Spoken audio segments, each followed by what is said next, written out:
Hola, ¿cómo están? Mi nombre es María Paula Madrid del grado 10A y hoy les estaré compartiendo un pequeño fragmento del libro Relato de un náufrago escrito por Gabriel García Márquez. Pero realmente nada parece más inofensivo que la aleta de un tiburón. No parece algo que formara parte de un animal, y menos de una fiera. Es verde y áspera, como la corteza de un árbol. Cuando la vi pasar orillando la borda, tuve la sensación de que tenía un sabor fresco y un poco amargo, como el de una corteza vegetal. Eran más de las 5. El mar estaba sereno al atardecer. Otros tiburones se acercaron a la balsa pacientemente y estuvieron merodeando hasta cuando anocheció por completo. Ya no había luces, pero los sentía rondar en la oscuridad, rasgando la superficie tranquila con el filo de sus aletas. Espero que lo hayan disfrutado. Les deseo un feliz día del idioma y no olviden quedarse en casa. Entonces fue más explícito. El letrero que colgó en la cerviz de la vaca era una muestra ejemplar de la forma en que los habitantes de Macondo estaban dispuestos a luchar contra los vivos. Esta es la vaca. Hay que ordeñarla todas las mañanas para que produzca leche, y a la leche hay que hervirla para mezclarla con el café y hacer café con leche. Así continuaron viviendo en una realidad escurridiza, momentáneamente capturada por las palabras, pero que había de fugarse sin remedio cuando olvidaran los valores de la letra escrita. Te apuesto un peso que no lo haces. Todos se ríen, él se ríe, tira la carambola y no la hace. Paga su peso y todos le preguntan, ¿qué pasó? Si era una carambola sencilla. Contesta, es cierto, pero me ha quedado la preocupación de una cosa que me dijo mi madre esta mañana sobre algo grave que va a suceder a este pueblo. Todos se ríen de él y el que se ha ganado su peso regresa a su casa donde está con su mamá o una nieta, en fin, cualquier pariente. Feliz con su peso dice, le gané este peso a Dámaso de la forma más sencilla porque es un tonto. ¿Y por qué es un tonto? Hombre, porque no pudo hacer una carambola sencillísima, estorbado con la idea de que su mamá amaneció hoy, con la idea de que algo muy grave va a suceder en este pueblo. Entonces le dice su madre, no te burles de los presentimientos de los viejos, porque a veces salen. La parienta lo oye y va a comprar carne. Ella le dice al carnicero, véndame una libra de carne, y en el momento que se la están cortando agrega, mejor véndame 2, porque andan diciendo que algo grave va a pasar y lo mejor es estar preparado. El carnicero despacha su carne y cuando llega otra señora a comprar una libra de carne le dice, lleve 2, porque hasta aquí llega la gente diciendo que algo muy grave va a pasar y se están preparando y comprando cosas. Entonces la vieja responde, tengo varios hijos, mire, mejor deme 4 libras. Se lleva las 4 libras y para no hacer el cuento largo, diré que el carnicero en media hora agota la carne, mata otra vaca, se vende toda y se va esparciendo el rumor. Llega el momento en que todo el mundo en el pueblo está esperando que pase algo. Se paralizan las actividades y de pronto, a las 2 de la tarde, hace calor como siempre. Alguien dice, ¿se ha dado cuenta del calor que está haciendo? Pero si este pueblo siempre ha hecho calor. La casa se llenó de amor. Aureliano la expresó en versos que no tenían principio ni fin. Los escribía en los ásperos pergaminos que le regalaba Melquiades, en las paredes del baño, en la piel de sus brazos, y en todos aparecía Remedios transfigurada. Remedios en el aire soporífero de las 2 de la tarde. Remedios en la callada respiración de las rosas. Remedios en la clepsidra secreta de las polillas. Remedios en el vapor del pan al amanecer. Remedios en todas partes y remedios para siempre. Rebeca esperaba el amor a las 4 de la tarde bordando junto a la ventana. Sabía que la mula del correo no llegaba sino cada 15 días, pero ella la esperaba siempre, convencida de que iba a llegar un día cualquiera por equivocación. Llegó a la conclusión que aquel hijo por quien ella habría dado la vida era simplemente un hombre incapacitado para el amor. Una noche, cuando lo tenía en el vientre, lo oyó llorar. Fue un lamento tan definido que José Arcadio Buendía despertó a su lado y se alegró con la idea de que el niño iba a ser ventrílocuo. Otras personas pronosticaron que sería adivino. Ella, en cambio, se estremeció con la incertidumbre de que aquel bramido profundo era un primer indicio de la temible cola de cerdo. Pero la lucidez de la decrepitud le permitió ver y así lo repitió muchas veces. Que el llanto de los niños en el vientre de la madre no es anuncio de ventriloquía ni facultad adivinatoria, sino una señal inequívoca de incapacidad para el amor. Hola comunidad altegrense, nuestros queridos estudiantes. A continuación les voy a compartir un fragmento del inicio de una gran obra, 100 años de soledad, de nuestro premio Nobel Gabriel García Márquez. Muchos años después, frente al pelotón de fusilamiento, el coronel Aureliano Buendía había de recordar aquella tarde remota en que su padre lo llevó a conocer el hielo.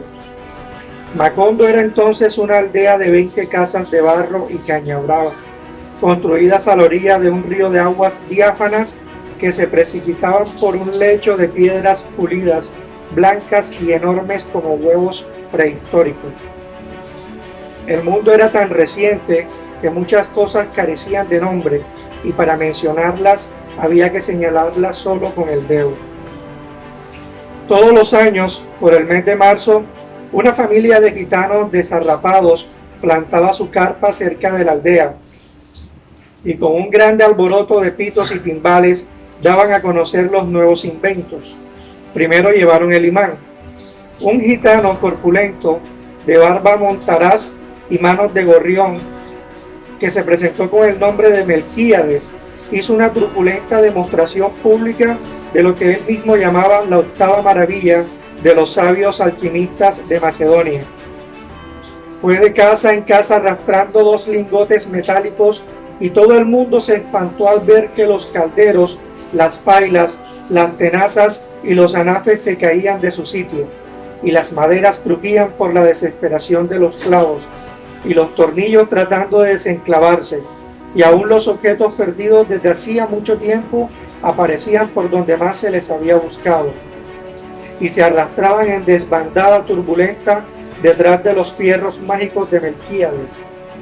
Las cosas tienen vida propia, pregonaba el gitano con áspero acento. Toda cuestión de despertarles el ánima. José Arcadio Buendía, cuya desaforada imaginación iba siempre más lejos que el ingenio de la naturaleza y aún más allá del milagro y la magia, pensó que era posible servirse de aquella invención inútil para desentrañar el oro de la tierra. Melquíades, que era un hombre honrado, le previno: para eso no sirve. Pero José Arcadio Buendía no creía en aquel tiempo en la honradez de los gitanos, así que cambió su mulo y una partida de chivos por los 2 lingotes imantados. Úrsula Iguarán, su mujer, que contaba con aquellos animales para ensanchar el desmebrado patrimonio doméstico, no consiguió disuadirlo. Muy pronto ha de sobrarnos oro para empedrar la casa, replicó su marido. Muchos años después, frente al pelotón de fusilamiento, el coronel Aureliano Buendía había de recordar aquella tarde remota en que su padre lo llevó a conocer el hielo. Macondo era entonces una aldea de 20 casas de barro y caña brava, construidas a la orilla de un río de aguas diáfanas, que se precipitaban por un lecho de piedras pulidas, blancas y enormes, como huevos prehistóricos. El mundo era tan reciente que muchas cosas carecían de nombre, y para mencionarlas había que señalarlas con el dedo. Todos los años, por el mes de marzo, una familia de gitanos desarrapados plantaba su carpa cerca de la aldea y con un grande alboroto de pitos y timbales daban a conocer los nuevos inventos. Terminaron por conocerse tanto que antes de los 30 años de casados eran como un mismo ser dividido y se sentían incómodos por la frecuencia con la que se adivinaban el pensamiento sin proponérselo, o por el accidente ridículo de que el uno se anticipara en público a lo que el otro iba a decir. Habían sorteado juntos las incomprensiones cotidianas, los odios instantáneos, las porquerías recíprocas y los fabulosos relámpagos de gloria de la complicidad conyugal. Fue la época en que se amaron mejor, sin prisa y sin excesos, y ambos fueron más conscientes y agradecidos de sus victorias inverosímiles contra la adversidad. La vida había de depararles todavía otras pruebas mortales, por supuesto, pero ya no importaba, estaban en la otra orilla. La descubrí por casualidad. Insomne experto por haber sido uno de los primeros, había aprendido a la perfección el arte de la platería. Un día estaba buscando el pequeño yunque que utilizaba para laminar los metales y no recordó su nombre. Su padre se lo dijo, Taz. Aureliano escribió el nombre en un papel que pegó con goma en la base del yunquecito, Taz. Así estuvo seguro de no olvidarlo en el futuro. Se le ocurrió que fuera aquella la primera manifestación del olvido, porque el objeto tenía un nombre difícil de recordar. Pero pocos días después descubrió que tenía dificultades para recordar casi todas las cosas del laboratorio. Entonces las marcó con el nombre respectivo, de modo que le bastaba con leer la inscripción para identificarlas. Durante el día, derrumbándose de sueño, gozaba en secreto con los recuerdos de la noche anterior.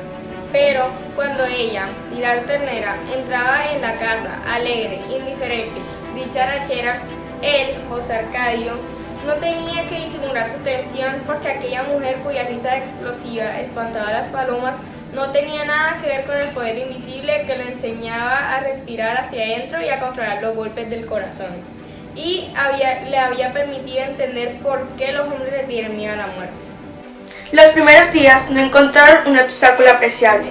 Descendieron por la pedregosa ribera del río hasta el lugar en que años antes se había convertido y encontraban la armadura del guerrero.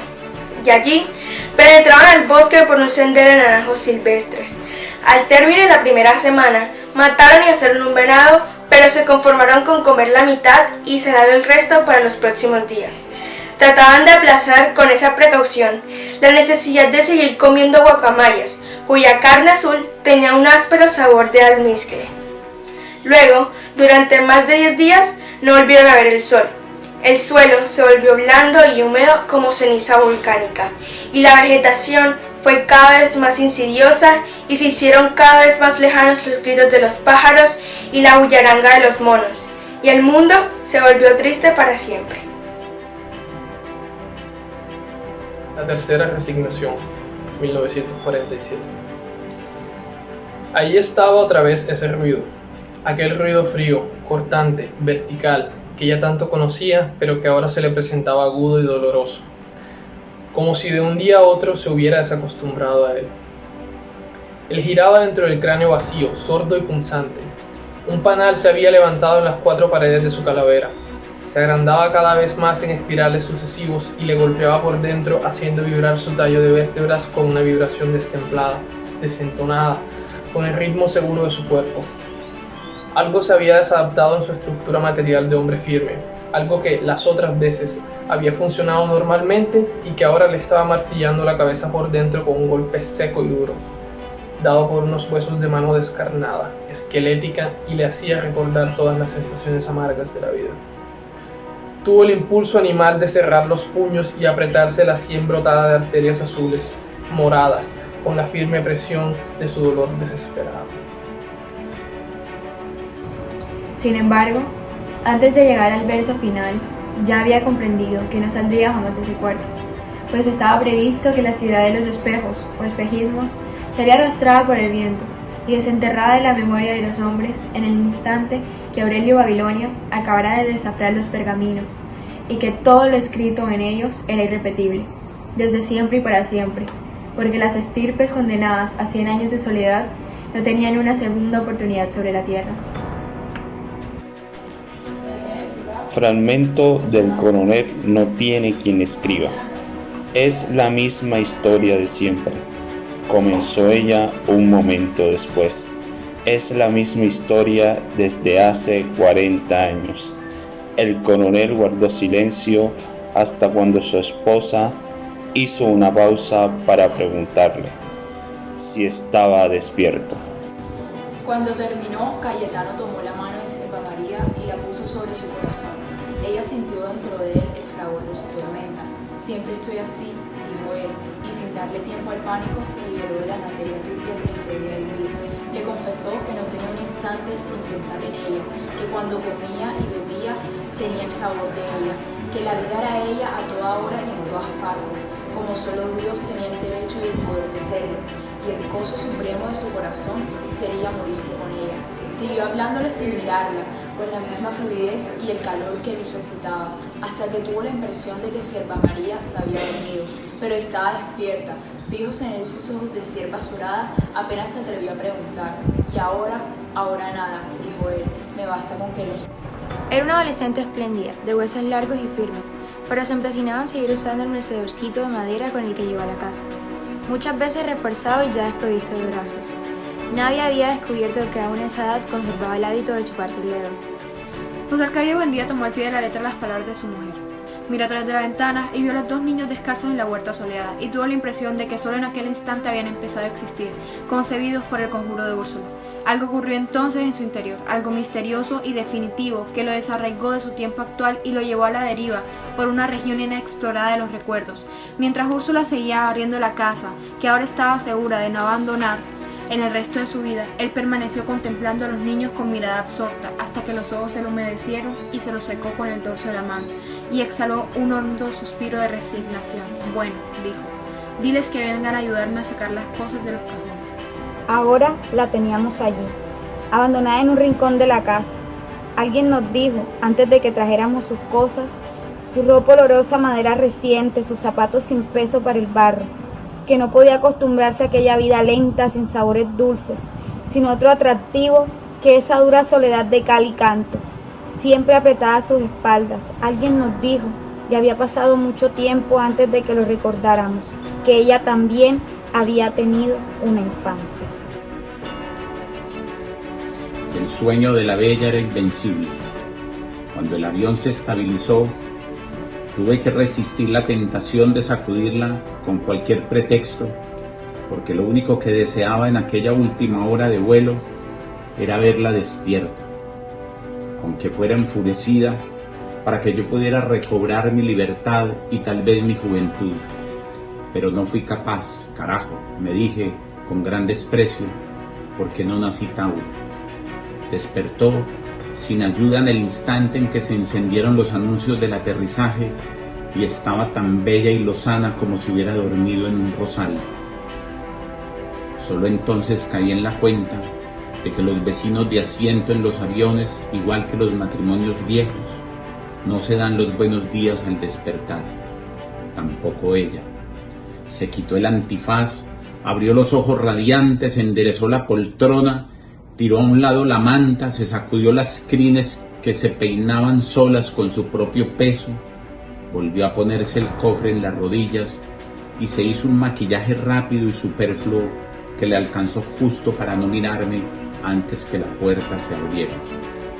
Entonces se puso la chaqueta de lince, pasó casi por encima de mí con una disculpa convencional en castellano puro de las Américas y se fue sin despedirse siquiera, sin agradecerme al menos lo mucho que hice por nuestra noche feliz, y desapareció hasta el sol de hoy en la Amazonía de Nueva York.